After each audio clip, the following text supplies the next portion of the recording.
સ્વામિનારાયણ.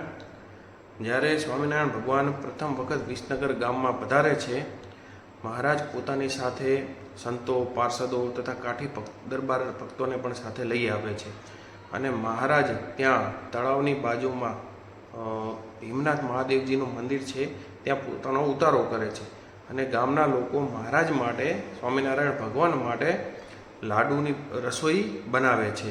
અને મહારાજ જ્યારે ભીમનાથ મહાદેવજીના દર્શન કરવા જાય છે ત્યારે ભેટ સોગાત અર્પણ કરે છે, સાથે સાથે લાડુનો થાળ પણ એમને ધરાવે છે.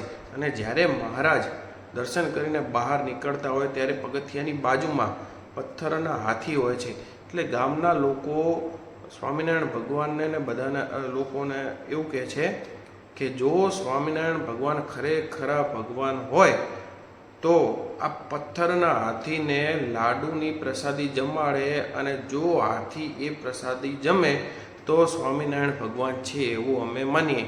ત્યારે સ્વામિનારાયણ ભગવાને જે લાડુના થાળ ધરાયેલા હતા તથા બીજા લાડુની પ્રસાદી હતી, કથરોટમાં ભરીને મંગાવી અને હરિભક્તોને આદેશ કર્યો કે તમે હાથીની બાજુમાં મૂકો.